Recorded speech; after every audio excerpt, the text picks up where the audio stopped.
Baik, Anda kembali bersama dengan kami pemirsa. Dari penasihat hukum Figit Waluyo sudah cukup banyak bercerita juga terkait dengan keterangan yang disampaikan oleh Figit Waluyo dalam pemeriksaan dengan pihak kepolisian.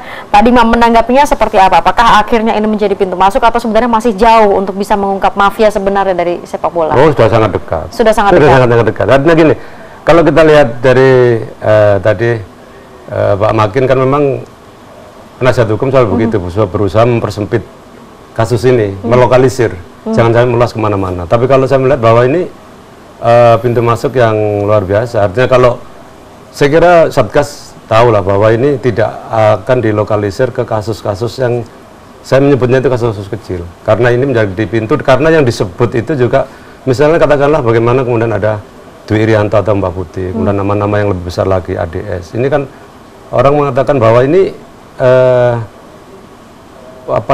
lingkarannya sudah kelihatan gitu. Jadi menurut saya kalau ini dilokalisir ke kasus yang kasus-kasus yang disebutkan itu akan sempit. Tapi menurut saya ini adalah pintu masuk bahwa operasi itu terjadi seperti sesuatu yang sudah menggurita begitu. Bagaimana mungkin kemudian memang tadi disebutkan bahwa misalnya kalau home ya jangan sampai kalah misalnya.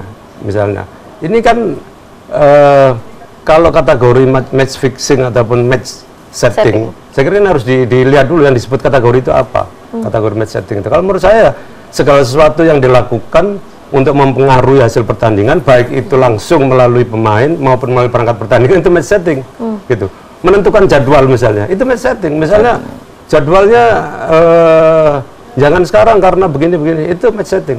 Tapi ada match setting yang diperbolehkan, misalnya permintaan jadwal, tapi ada yang nggak boleh, misalnya permintaan wasit nggak boleh. Wasit itu penunjukan dan itu mutlak dari komite perwasitan dan itu tidak boleh diganggukan. Nah, jadi saya kira jangan melihat ini secara sempit. Kasusnya Pak Figit ini harus jadi pintu masuk.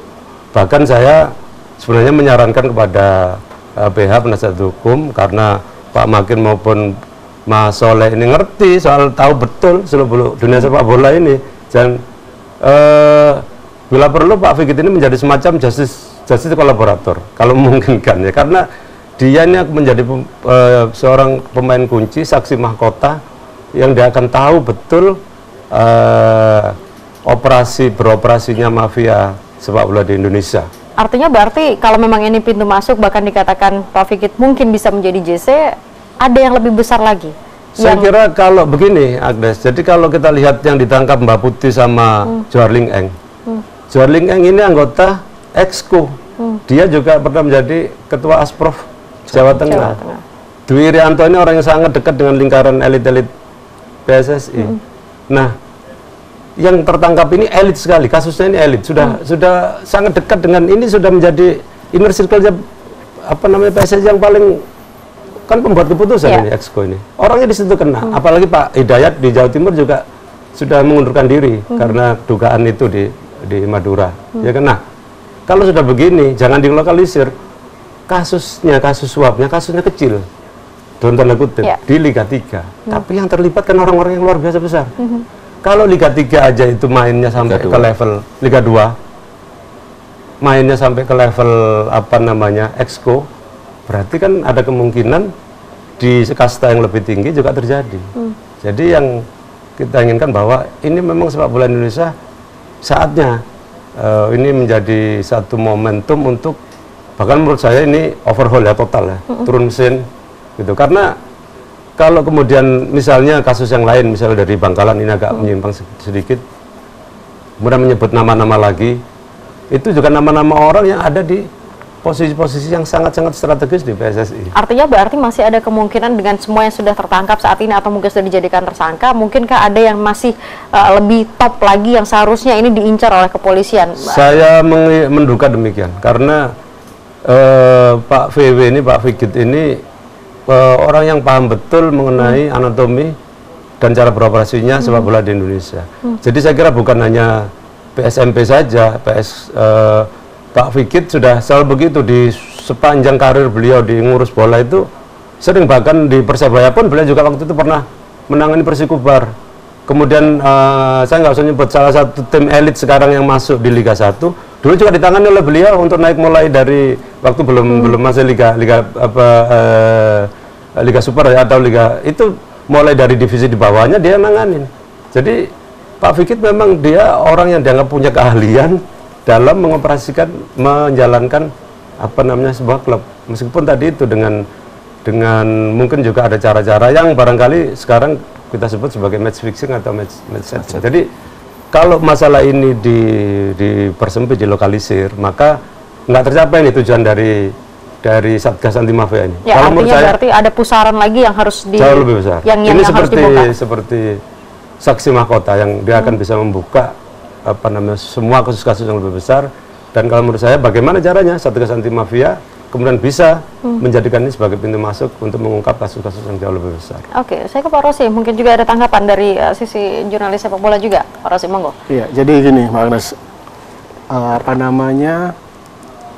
kalau fokusnya hanya ke Pak Sigit atau suap, ini ya nggak cuma satu orang aja, bisa yang menyuap dan yang disuap itu bisa kena semua.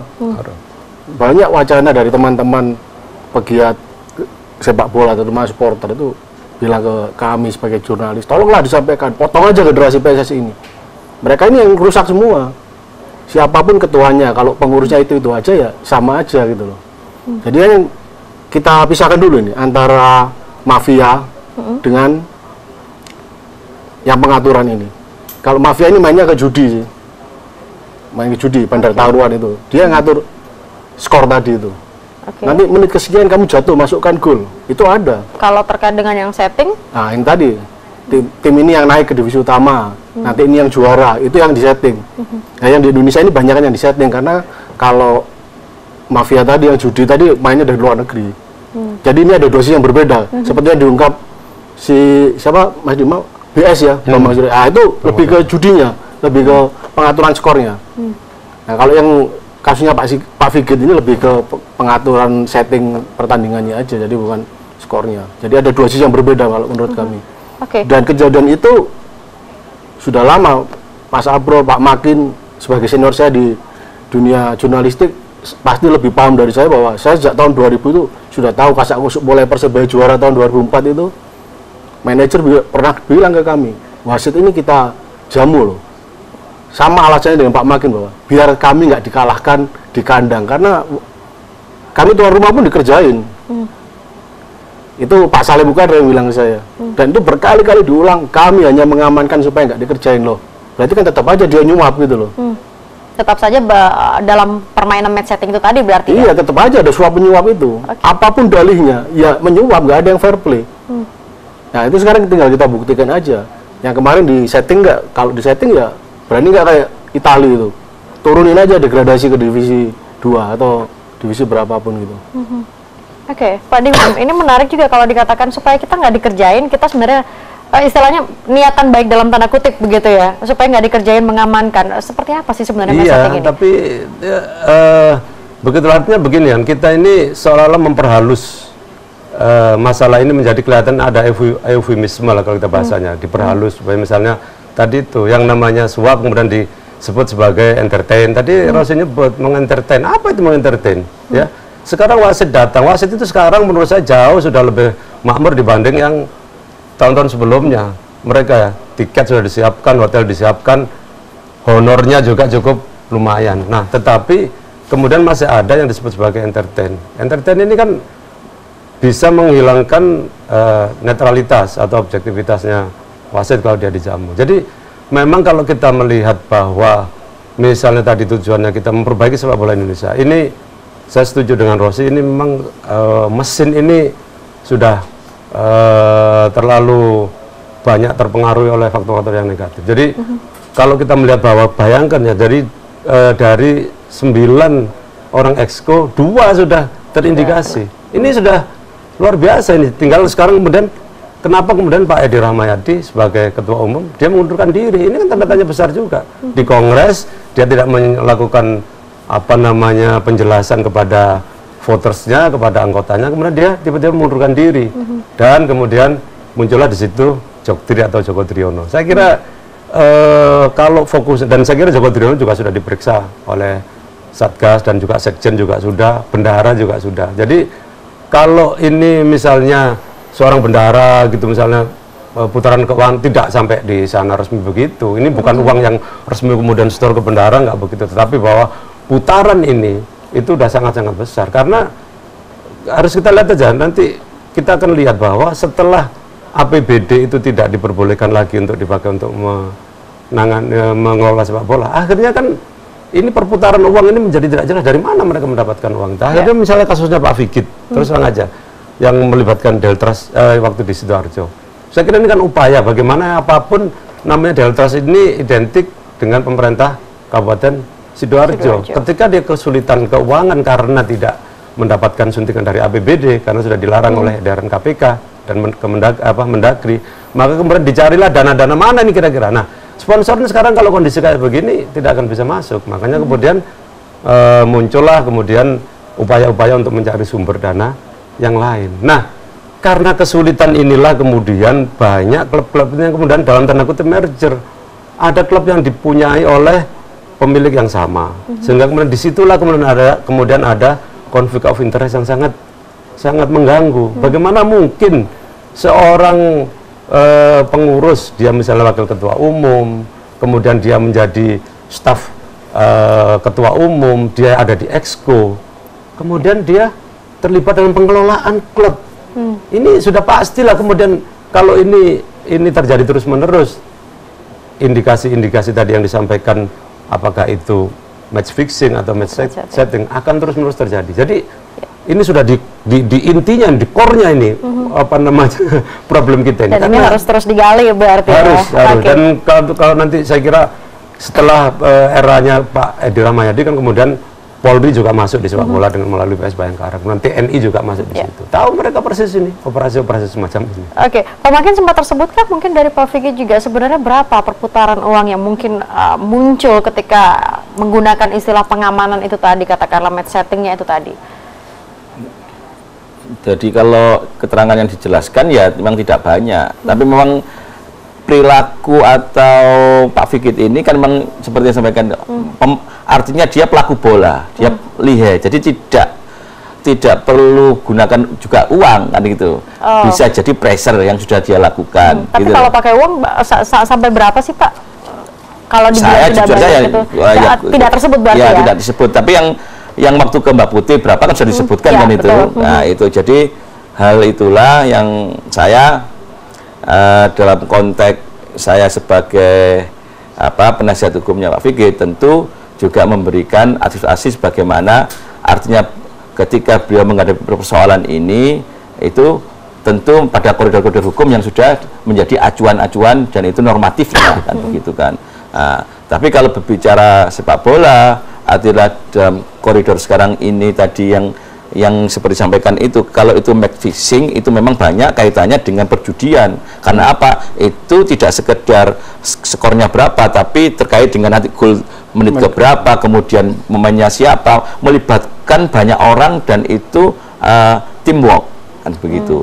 Tapi kalau setting ini juga dikategorikan setting yang dalam pengertian memang kita formil, namanya ikhtiar tim itu bagaimana dia aman gitu kan, tidak menggunakan apa-apa kan gitu kan. Ada yang memang dia setting bagaimana cari aman, kemudian dengan anggaran yang luar biasa bagi tim yang anggarannya meluber tidak ada masalah.